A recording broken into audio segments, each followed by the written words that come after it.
오늘 주신 하나님의 말씀 시편 126편에 있는 말씀인데요. 계시 말씀을 읽을 때 하나님의 음성을 들으시기 바랍니다. 성전에 올라가는 노래, 여호와께서 시온의 포로를 돌려보내실 때에 우리는 꿈꾸는 것 같았도다. 그때에 우리 입에는 웃음이 가득하고 우리 혀에는 찬양이 찼었도다. 그때에 문나라 가운데에서 말하기를 여호와께서 그들을 위하여 큰 일을 행하셨다 하였도다. 여호와께서 우리를 위하여 큰 일을 행하셨으니 우리는 기쁘도다. 여호와여 우리의 포로를 남방 시내들같이 돌려보내소서. 눈물을 흘리며 씨를 뿌리는 자는 기쁨으로 거두리로다. 울며 씨를 뿌리러 나가는 자는 반드시 기쁨으로 그 곡식단을 가지고 돌아오리로다. 아멘. 교회는 전도의 요람, 이런 제목으로 말씀을 드리겠습니다. 우리 성도가 교회 생활을 하는 핵심적인 이유는 단순합니다. 첫 번째, 구원을 얻기 위해서죠. 다 구원을 얻으시기 바랍니다. 지속적인 구원을 얻으시기 바랍니다. 둘째는 영과 혼과 몸이 잘 살기 위해서입니다. 간단하게 말씀드렸습니다. 하여튼 여러분의 영도 건강하고 여러분의 혼도 건강하고 여러분의 몸도 건강하고 그리고 여러분의 삶도 건강하고 그러시면 좋겠죠. 그런 복을 받으시기 바랍니다. 다시 말해서 복 받기 위해서죠. 세 번째, 우리가 왜 교회 생활을 합니까? 영생을 준비하기 위해서입니다. 세 번째가 가장 핵심적으로 중요하죠. 그런데 첫 번째, 두 번째는 지금 현재 우리가 해야 될, 우리가 얻어야 될 복이고, 세 번째 복은 나중에 우리가 죽어서 얻어야 될 복입니다. 여러분, 여러분의 삶을 마감하고 영원한 나라에 들어가시기를 바랍니다. 정말 중요한 거예요, 이게. 저는 이 세 번째가 제일 중요하다고 생각해요. 근데 이 세 가지 외에 교회를 통해서 하는 일들이 많지만 사실은 그 모든 일들은 이 세 가지 일을 위한 것들이에요. 구원이란 무엇입니까? 하나님의 도움을 받는 거예요. 우리가 살면서 하나님의 도움을 받아야 됩니다. 어려울 때 하나님의 도움을 받아야 돼요. 하나님의 도움이 필요 없는 사람이 아무도 없어요. 건강할 때 가장 먼저 생각나는 것이 하나님이어야 돼요. 하나님 나를 도와주세요. 나를 이 병의 고통에서 나를 건져주십시오. 그게 구원이에요. 그렇죠? 문제 해결을 봐야죠. 살면서. 직장에 문제가 있다. 아유, 하나님 도와주세요. 기도할 때 하나님께서 뚫을 길을 주셨어. 지혜를 주셨어. 할렐루야. 이런 게 구원이에요. 그러니까 이 구원은 우리가 살면서 항상 얻어야 되는 것이 하나님의 구원이다.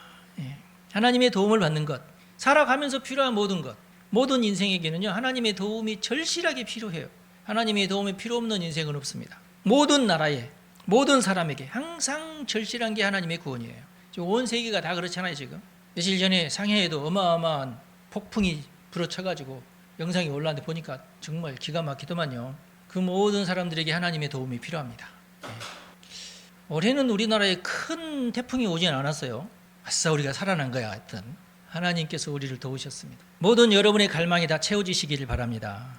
근데 어떤 사람은 자기가 무엇이 절실하게 필요한지조차도 모르는 경우도 있어요. 그러나 하나님께서 그 모든 필요를 채우시는 분이 하나님이십니다. 그러면 하나님의 도우심이 어떤 사람들에게 나타납니까? 하나님의 도우심이 어떻게 나타납니까? 하나님의 계시를 통해서 나타나죠. 또 성경 말씀을 통해서 나타납니다. 그래서 하나님의 계시와 성경 말씀에 우리 귀가 다 열려 있어야 돼요. 그런 사람들이 복을 받겠죠. 우리 하나님은 말씀하시는 분이시고 계시하시는 분이세요. 꿈으로든지 환상으로든지 뭐 친구를 통해서든지 아니면 어떤 계기를 통해서 여러 가지 방법을 하나님께서 우리에게 계시하시는 분이십니다. 하나님은 자신을 드러내시는 분이세요. 그게 하나님의 특징입니다. 그런데 사람들의 눈이 어두워져 있죠. 가려워져 있어요. 그 영혼이 죽어가지고 소경과 같아요. 사람들의 귀가 닫혀 있어요. 심지어 듣기는 들어도 엉뚱하게 해석을 합니다. 그게 사람이에요. 그러니 얼마나 답답합니까? 병든 영혼, 계시의 말씀을 들어도 자기 식대로 또 해석을 해요. 그러면 답답하죠. 하나님의 말씀을 깨닫지 못합니다. 이사야 6장 9절 10절의 말씀에 보면은 이런 내용이 아주 잘 나타나 있어요. 이사야 6장 9절 10절 말씀, 여호와께서 이르시되 가서 이 백성에게 이르기를 너희가 듣기는 들어도 깨닫지 못할 것이요 보기는 보아도 알지 못하리라. 여러분 이 말씀 많이 들어보셨죠? 10절 말씀, 이 백성의 마음을 둔하게 하며 그들의 귀가 막히고 그들의 눈이 감기게 하라. 염려하건대 그들이 눈으로 보고 귀로 듣고 마음으로 깨닫고 다시 돌아와 고침을 받을까 하노라 하시기로 라는 말씀이 있어요. 이사야에게 가서 외쳐라. 그런데 내가 그들의 귀를 막아버리겠다. 외치기는 외치는데 귀를 막으시겠대요. 그들의 눈이 감기게 하시겠대요. 이 참 좀 이율배반적인 그런 말씀이죠. 이사야에게 그런 일을 시켰어요. 이사야도 헐 저도 그렇죠. 똑같죠.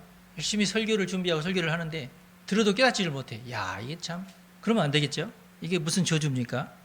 그런데 그들의 귀가 막히는 이유가 뭐냐면 이사야 선지자에게 주신 말씀을 우리가 해석한다면 하나님이 깨닫지 못하게 하신다는 거예요. 그럼 왜 말을 해?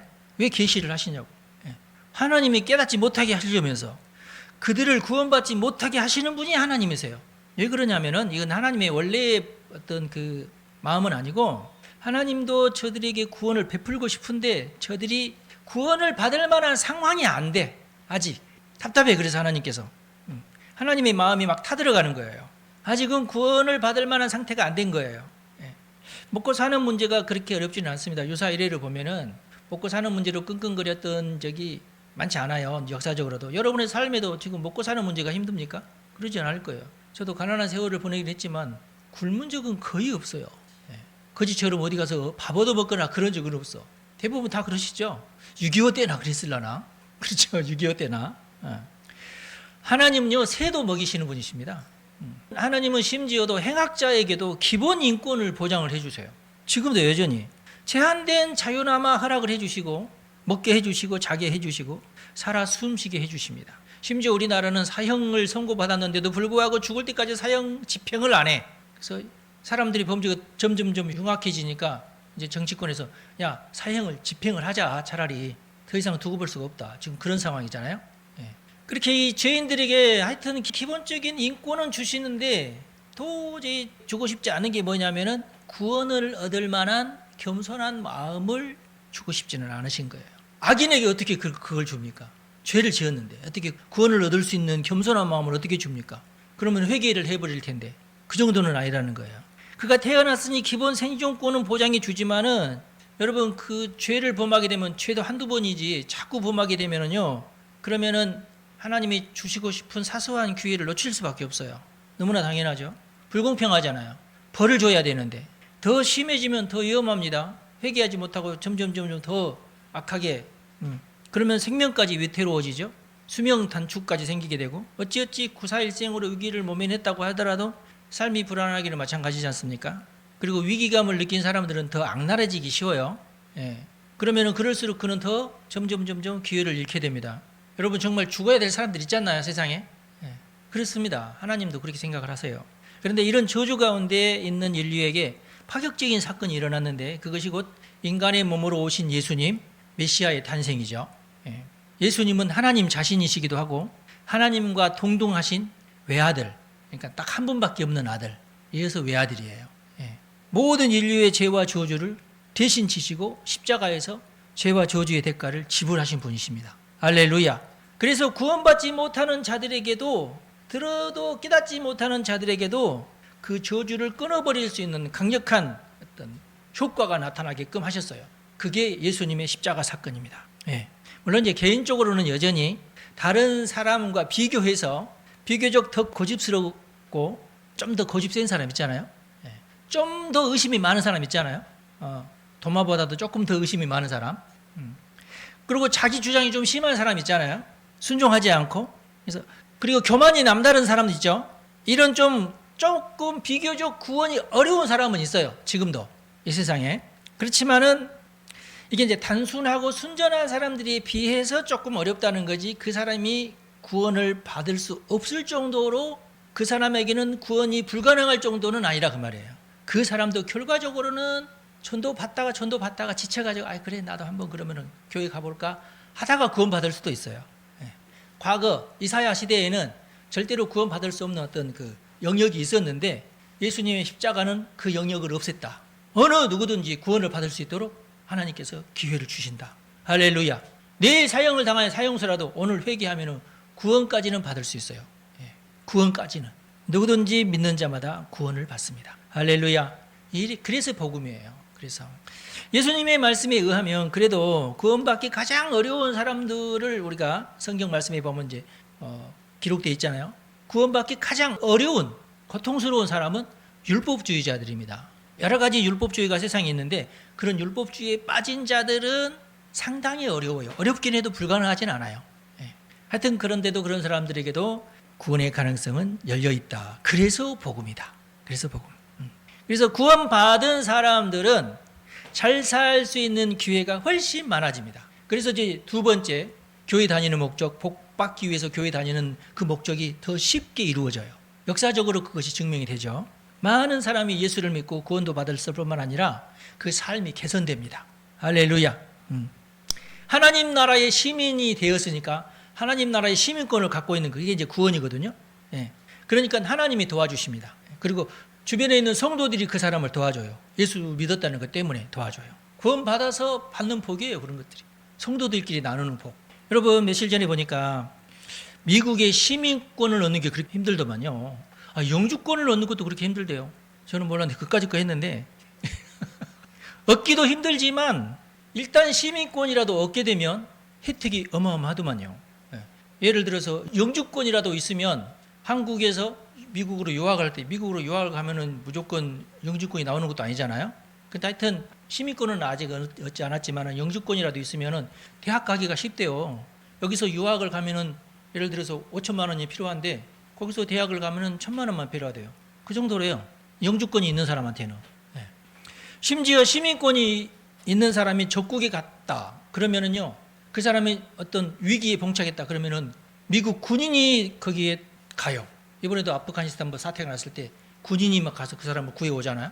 시민권이 있는 자는. 근데 영주권만 있는 자는 그렇게까지는 안 하고 시민권이 중요해요. 시민권. 우리나라도 그러잖아요. 우리나라 시민이 어디에 가가지고 지금 억류돼 있다 그러면은 나라에서 모든 수단과 방법을 다 동원해가지고 대사관을 통해서 그 사람을 구출하죠. 시민권이라는 게 중요합니다. 할렐루야. 구원을 받은 사람은요 하나님의 시민입니다. 이 세상에 사는 동안. 그래서 하나님께서 적극적으로 도와주세요. 그래서 잘 살게 된다. 누구보다 잘 살게 된다. 자, 문제는 영생인데요. 구원이 곧 영생은 아니잖아요. 구원은 이 땅에서 필요한 것이고 영생은 천국에서 필요한 것이에요. 물론 이제 구원이라고 하는 큰 카테고리 안에 영생이 들어있긴 해요. 근데 여러분 만약에 죽었다고 생각해 보세요. 그러면 더 이상 구원은 필요 없고 영생만 필요하잖아요. 그렇지 않나요? 여러분 이 세상에서의 삶이 중요해요. 영생이 중요해요. 영생하고 나서는 영원히 살잖아요. 그럼 이 세상에서는 기껏해야 100년 정도 사는데 영생하고 100년하고 비교해보면 이건 게임이 아니죠. 이건. 그렇게 생각을 한다면 여러분 영생이 나중에는 더 크고 더 중요하게 됩니다. 이 세상에서야 구원이 중요하고 거기에서 그 구원의 그 속에 이제 영생이 들어있는 것처럼 보이지만 우리가 영생을 얻고 난 다음에는 확 달라지죠. 상황이. 근데 예수님께서 뭐라고 말씀하세요? 나더러 주여 주여 하는 자마다 다 천국에 가는 것이 아니다. 그것은 하나님의 뜻대로 사는 자만 간다. 그렇게 되어 있어요. 마태복음 7장 21절. 놀라운 말씀이죠. 예수님께 직접 하신 말씀. 나더러 주여 주여 하는 자마다 다 천국에 들어갈 것이 아니라 다만 하늘에 계신 내 아버지의 뜻대로 행하는 자라야 들어가리라 그랬어요. 여러분 이 말씀 믿습니까? 믿기 싫어도 믿어야 돼. 예수님께서 직접 하셨어 이 말씀을. 천국에 들어가는 것을 우리는 영생이라고 그러거든요. 구원하고 좀 달라요 이게. 물론 이제 구원의 범주이긴 해요. 근데 예수님께서 콕 집어서 구원을 받았어도 나더러 주여 주여 하는 자 다 구원 받은 자들 아니야? 그러나 그들 중에서도 아버지의 뜻대로 행하지 않는 자는 못 들어가는 예외가 있다는 것이에요. 여러분들은 그 예외에 들어가면 안 돼요. 절대로 안 돼요. 이 설교까지 들었는데 그 예외에 들어가면 되겠어요? 그 사람이야말로 진짜 불쌍한 사람이지. 구원까지도 받았는데도 영생을 못 얻었다. 야, 이건 진짜. 물론 이제 이 땅에서 구원 얻는 자들에게만 영생을 얻는 기회가 주어진다는 것은 틀림없는 사실이에요. 그렇다고 해서 구원을 얻었다고 해서 무조건 영생의 기회까지 무조건 주어지는 것은 절대로 아니다. 오늘 성경 말씀에 보니까 마태복음 7장 21절에 있는 말씀. 더 중요한 것은 그보다 더 중요한 것은 이제 구원은 내버려 두고 영생만 우리가 생각할 때에 영생 중에서도 상급이 있다는 거야. 상급. 겨우겨우 천국 문턱에서 문턱만 그냥 통과한 사람이 있는가 하면 거기 가면은 상급이 어마어마하게 많은 사람이 있고 상급이 쥐꼬리만한 사람도 있더라 이거야. 별로 가서 상 받을 짓을 안 한. 학교 생활할 때 맨날 우수상 받고 뭐 1등 받고 막 이런 애들이 있는가 하면 맨날 꼴찌도 상 주나? 그렇게 살다가 천국 가서도 맨 꼬리비에 있는 겨우 영생을 얻어서 천국에는 일단 들어간 사람들도 있더라 그 말이야. 야, 이 땅에서 내가 차별받는 것도 서러운데 천국에 가서까지 내가 차별을 받는다? 여러분 어떻게 생각하세요? 간혹 어떤 사람은 구원은 얻지 못했지만 사실 구원 얻는 자보다도 하늘에 상급 쌓는 행위를 많이 한 사람도 주변에 있어요. 이상하죠? 그런 사람들 보셨나요? 있어요. 정말 있어요. 그렇지만 엄밀히 따진다면 그 하늘나라의 시민권이 없으면 결국은 천국에 못 가죠. 그렇죠? 이 땅에서 상급은 많이 쌓았어. 상급 같은 상급 받을 만한 행동은 많이 했어. 예수를 믿지는 않았어도. 그런데 시민권이 없는데 천국 갈 수 있어요? 없어요? 그건 불가능해요. 그런데 하나님도 제가 시민권만 얻으면 되는데 그럴 수 있죠. 그러면 하나님께서 여차저차 해가지고 이 사람이 예수 믿게 만들 수도 있잖아요.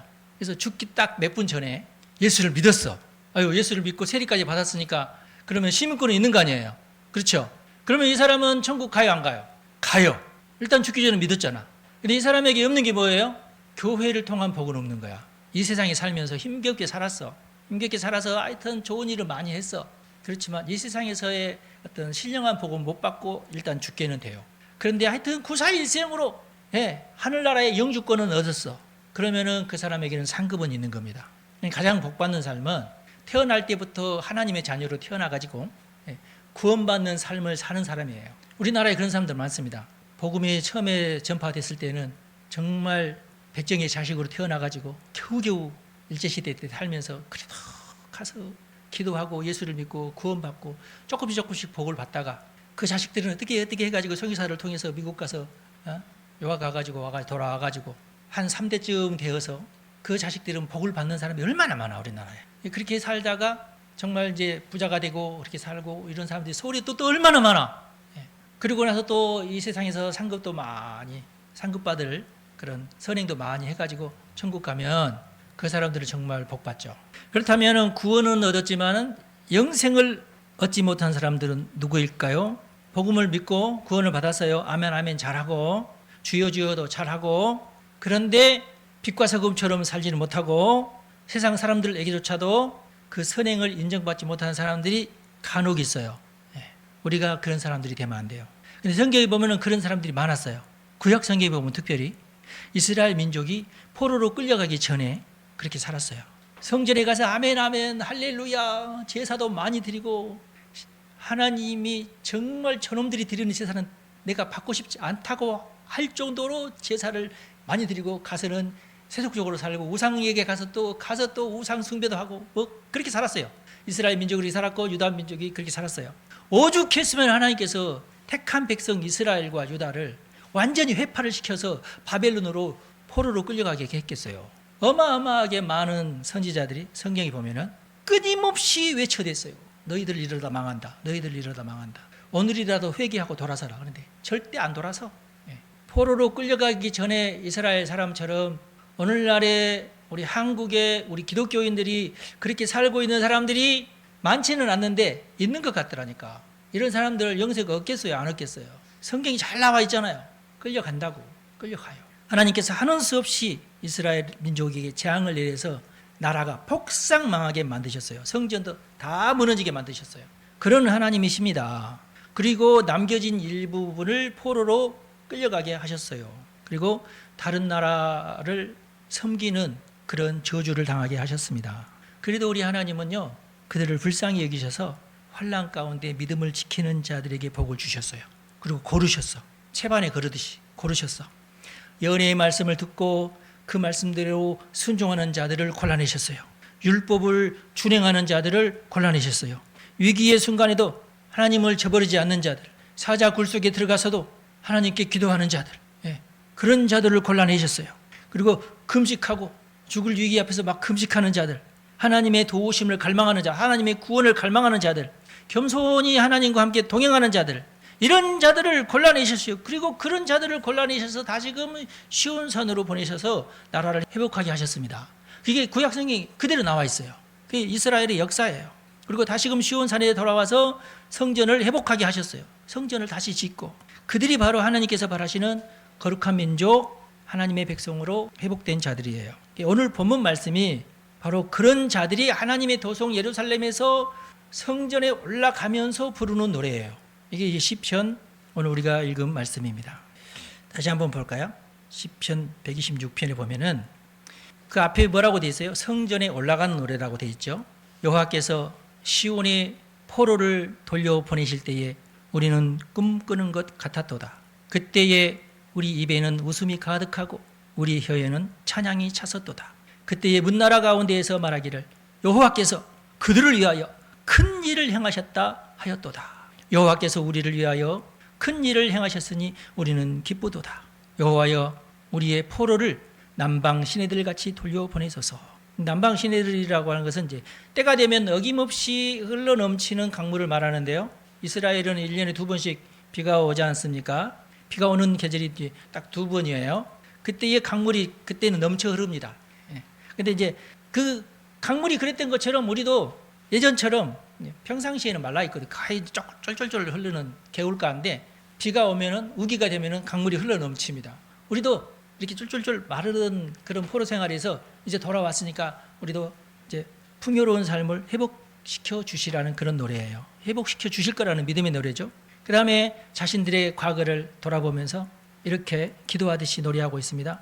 눈물을 흘리며 씨를 뿌리는 자는 기쁨으로 거두리로다. 울며 씨를 뿌리러 나가는 자는 반드시 기쁨으로 그 곡식단을 가지고 돌아오리로다. 그랬어요. 자신들의 삶이 그런다. 눈물을 흘리면서 환난과 고통 중에서도 믿음을 잃지 않고 풍요로울 때는 우리가 허랑방탕했지만 사실 더 어려울 때는 더 하나님께 기도하고 더 하나님께 부르짖고 이렇게 노래할 수 있었던 이유가 뭐예요? 눈물을 흘리면서 씨를 뿌렸기 때문입니다. 오히려 고난 속에서 하나님의 뜻대로 살고 목숨 걸고 신앙을 지키고 오직 하나님께만 기도하고 다른 우상이나 다른 신들에게 무릎을 꿇지 않고 손해나는 일이 있어도 율법을 꼭 지키고 오직 하나님의 도우심만을 바라면서 소망을 잃지 않고 심지어 눈물이 흐를 정도로 어떤 억울한 일을 당했지만은 신앙을 버리지 않고 하나님을 원망하지 않고 그렇게 살았어요. 그랬더니요 하나님께서 기적을 베풀어 주셔서 구원을 맛보며 기쁨을 얻게 되었다는 신앙 고백입니다. 할렐루야. 누구에게 구원이 있고 누구에게 영생이 있습니까? 주의 성전을 사모하는 자에게 하나님의 뜻대로 행하고 하나님을 사랑하고 하나님의 계명을 잘 지키고 성실하게 신앙생활을 하는 자에게 반드시 영생을 주시는 하나님이 우리 하나님이십니다. 과거의 성전이 오늘날에는 교회고 예배당이지 않습니까?